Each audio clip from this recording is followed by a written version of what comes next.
Welcome to the Lead Pedal Podcast with your host Bruce Outridge, where he talks all things trucking. Now let's get rolling. What do the insurance companies think about Red Seal? I don't know, but we're about to find out. Could it be a nationally recognized trade system? That's what we're looking for.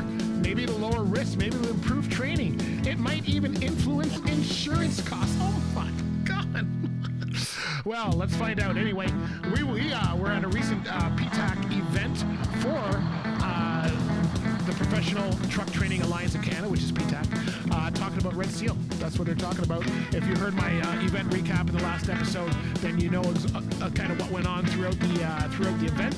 But we're going to break it down for the insurance side today, because Mike McCarron had these people on the panel, and I gotta tell you, I say it jokingly because I know them. Scott Gober of BFL Canada, Jamie Bowden of Intact, Scott Creighton of Northbridge, and Andrew Stacey of Aviva. All amazing people in the insurance industry, and all people I like to have a laugh with. So I'm going to tell you what came up. We're going to find out what happened. Mike McCarron was the moderator for this panel, which makes it already entertaining. And we're going to find out exactly what happened at the recent PTTAC Toronto event. All right, before we do that, though, let me tell you about a great carrier around Toronto, and that's Rosedale Transport. Man, they've been around for over 50 years. They've got an excellent team over there, good safety system, all of that kind of stuff. And I know that you're going to want to work with them. They have local, regional, highway, and owner-operator positions available.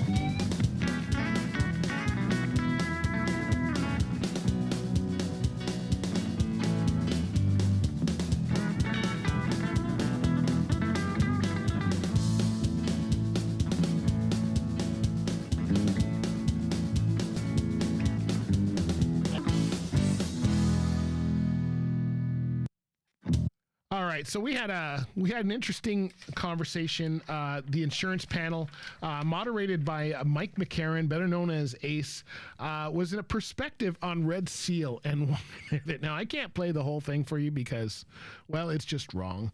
But it was a very entertaining. And as you know, with Red Seal, insurance is one of the key components that we have to kind of get on board with. Like, because you can do all the training, you can do all the other stuff that you want, but if they can't get insured, you can't even put them in the truck. If you can't put them in the truck, then you can't give them the experience they need. And if they can't get the experience they need, the whole license thing is a waste. So everybody's got a piece of this and a part of this that is important.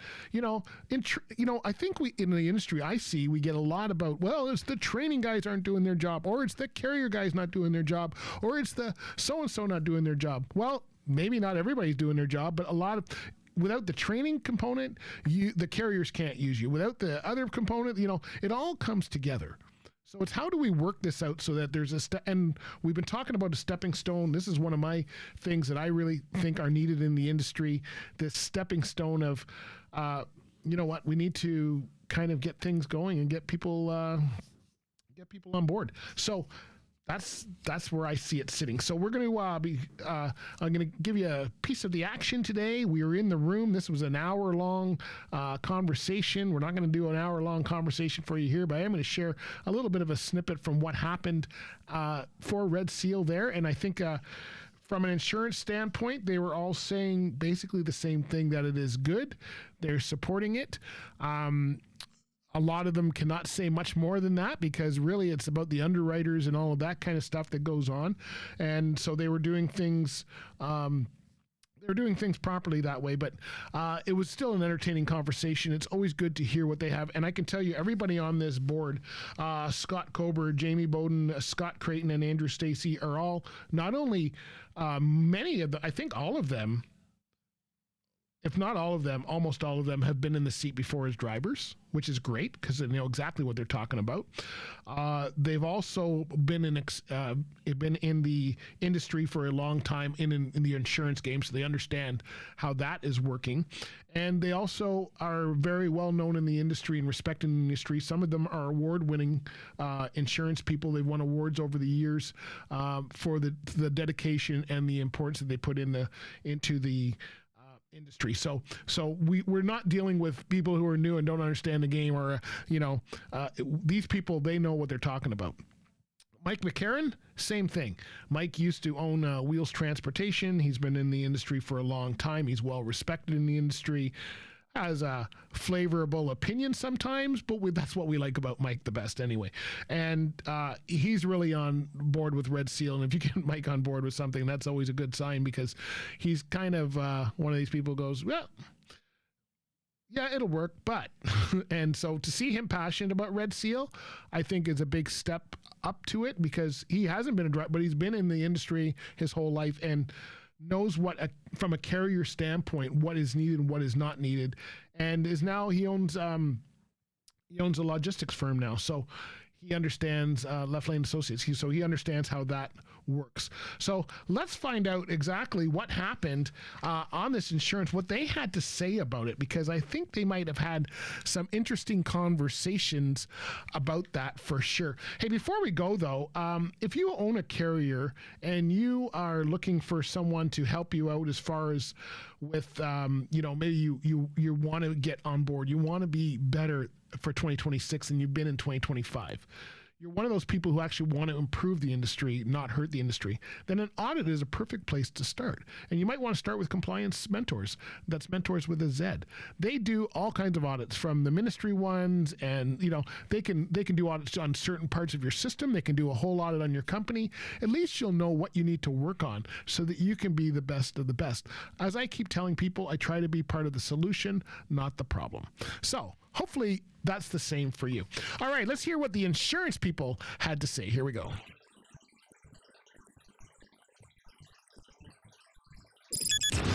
By far my favorite station. You're the best. Oh, yeah. I love you guys.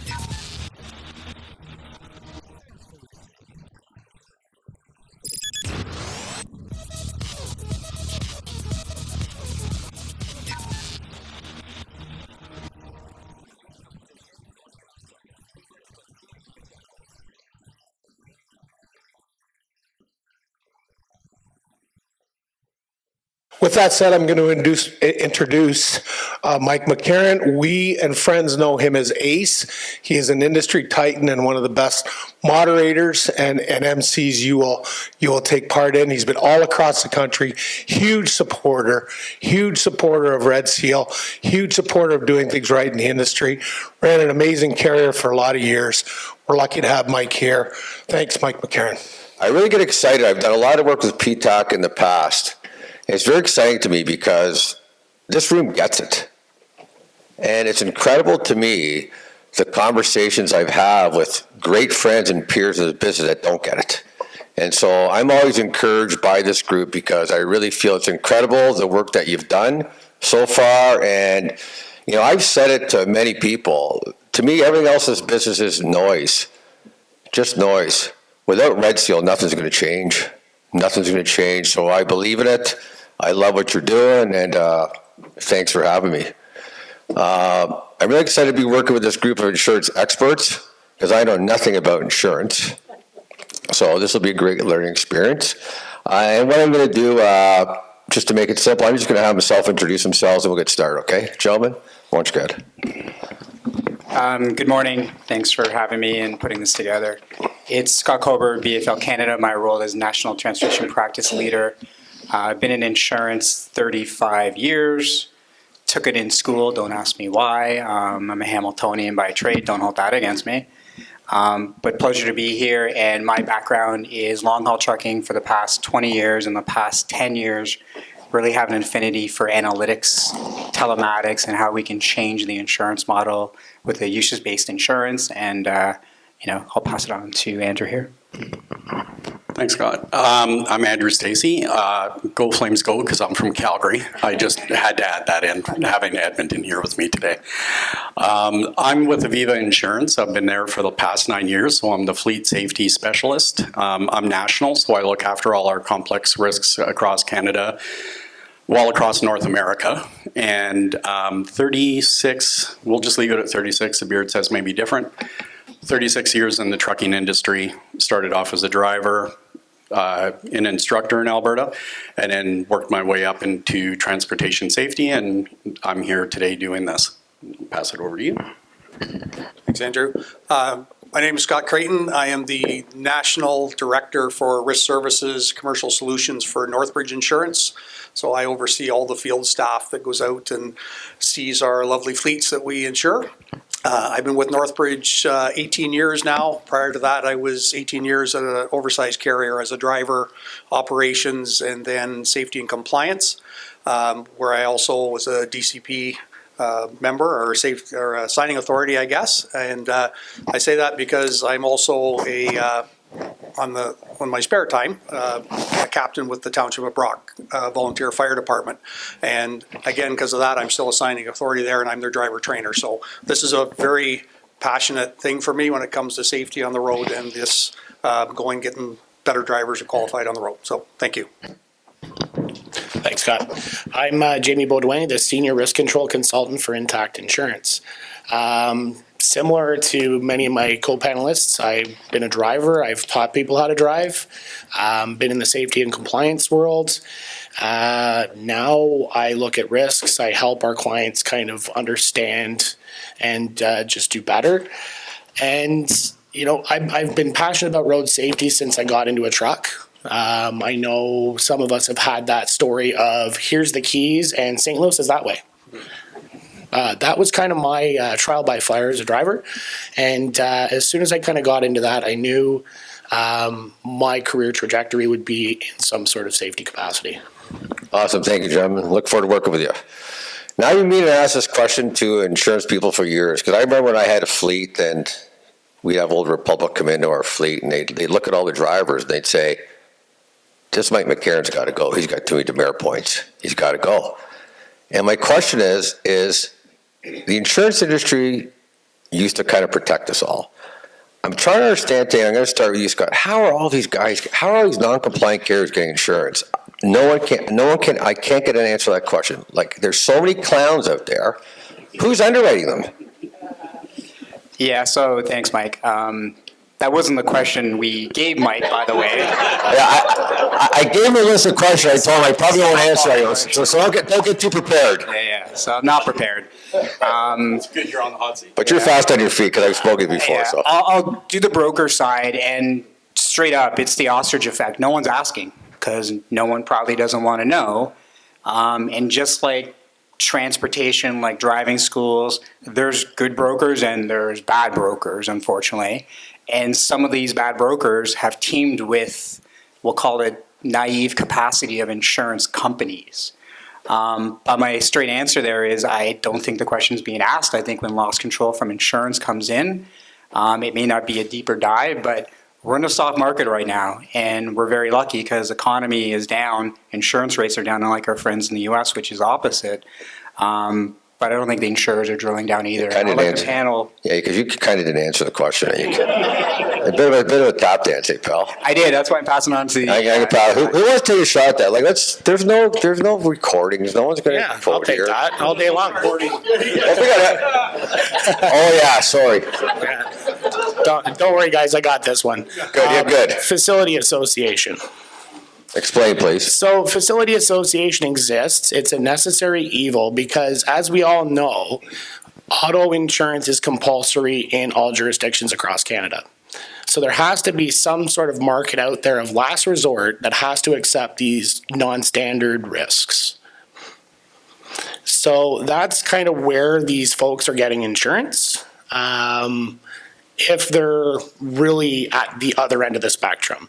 There's also, on the risk control side, when we evaluate a risk, people lie. No. Bingo! Is there any other options than Red Seal to actually make, which I believe is self-policing? Is there any other options that we do have to make the road safer? Because I'm not sure if we can rely on government, all the noise, so I believe this is the only solution. I'm curious what the insurance experts think. If there's any other option to actually, I'm terrified going up to 401. I'm terrified for my grandkids. What do you think, Scott? Yeah, great question. And yeah, there is. I mean, let's go back to facility. You're in jail. You don't have, I'm being negative here, you don't have the right to dictate safety. You're in there for a reason. And to Scott's point, because you don't know what you're doing. You don't know what you're doing. Exactly. And facility doesn't have an Andrew, Scott, or Jamie to come in and assess Right. you. They leave it to the broker. And if the broker isn't risk managed, The broker is getting the big commission. exactly, and you're transactional, you're not risk management. Right. Mandate technology. You're in facility, you have a camera. Intact Right. does it. You cross the border, there's an endorsement. You have a cloud-based camera. But go one step further. You have drivers with tickets, you get a two-way camera. And I've mentioned this. You're a melt driver. You don't know any better in a nice way. The analogy I've used before, hockey visors, that was mandated in. People freaked out. And then the last old guy retired, everyone had a visor. But the new generation coming in will adapt to technology. They're driving cars. Their parents probably have a camera on them. But I think we need to mandate that side of it. And I'm heavy on technology, but Safer Roads is monitoring driver behavior and making sure that the fleets are being compliant. And then we can get in Red Seal. But I think you can install technology quicker than we're going to do the Red Seal. I've often felt that Red Seal was the only way to eliminate driver ink. I've often felt that I don't trust enforcement, the government's, everything's a game of whack-a-mole, you never shut this down. And I can't believe the pushback from large carriers. I've had many conversations with them saying, you're investing in safety, you're investing in telematics, you're doing all the things already, you're bearing these costs. Your competition's not. The people that are hauling the freight broker freight, they're cutting the carrier's grass. They're not. And I keep saying, isn't Red Seal the great differentiator? Doesn't that force your competition to commit to the business, commit to safety? And you're going to drive a lot of them out of the business. And I think it's the ultimate, my goal in all this is safety, the safety of the roads. But ultimately, this also levels the playing field. And I'm just curious what your thoughts are. Why all the pushback? I got with my friends in business, and you think I'm talking about the plague when I talk about Red Seal. Like, why the pushback? It makes no sense to me. With the Red Seal, I think as long as it's brought in properly, I'm going to refer back to what Mike Millian was saying about how it can change. How many companies do you know that have, or they're really good, they're asset-based, but they also have a brokerage side? Right. So they always drive rank. Okay. I own a freight broker that does too. It's kind of like hand to mouth type thing, right? They will use their trucks and their assets are prime and everything. And then next thing you know, the next guy's on the phone going, I need that cheaper. I need that cheaper. I need that cheaper. I'm going to take the worst driver. Don't worry about it. Yeah, just go. And by the way, don't sleep. Just go, right? And that still happens to this day. So you can't have that. So it's just so I'm clear, you're saying that you think one of the reasons the big carriers are pushing back is because it'll hurt their freight brokerage divisions? All right, there you go. That was some good information from the insurance. So that's what they're thinking about it. The best way for you to find out exactly what's going on is to be in the room at a PTAC event. That's the best way for you to find out. And I can tell you their next event is October 6th. They're going to be in Saskatoon. You know what? They're moving it around the provinces, so why not come to their annual conference? That's right, October 6th, 7th. One of those 2 days. Hey, you got to get to Saskatoon anyway. You know what? Don't trust me. Go to PTAC.ca. They got all the details there. Well, I know. I'm just the host. Oh, yeah, I think I'm supposed to be there. Anyway. I know you enjoyed that. Listen, hey, before we go, because I know we're in the middle of tax season, I already know you're stressed. If you want stress, come, I'll tell you all about it. If you're trucking or farming and you are doing your taxes right now, you're scratching your head like I am, or you're wiping the sweat off your brow, then I want you to look at RS 2000 Tax Services. Now, they specialize in those two industries. And the very cool thing is that they come to you. You don't have to go to them because they're in Kokomo, Ontario, and I don't even know where that is. But I know you can't find it with a truck. So, you know what? They're going to come to you. They're going to work with you and your family for the best tax advantages you can. We use them ourselves. They've been very good. So go to rs2000tax.com. And you know what? Get somebody who actually knows your industry. I got to tell you, that's the secret, my friends. rs2000tax.com. Go check them. Tell them we sent you. That's what I would do. All right, hey, make sure you join us for the next one, because the insurance guys, they said, yeah, we believe in it. We're not sure how to handle it. Well, the carriers, I think the carriers are even more confused confused about what to do because they're all in competition with each other. Join us for the next episode. The best way to do that is subscribe wherever you're listening to us or watching us now, and then join us for the next episode because we're going to be talking with carriers at the PTTAC event to find out exactly what they had to say. I don't know. Hey, I'm just here for the chocolate. See you guys later. See you at the next podcast episode. Okay, here we go. This has been another episode of the Lead Pedal Podcast. For more information or to subscribe to the podcast, visit theleadpedalpodcast.com and be sure to follow the podcast on Facebook and Twitter.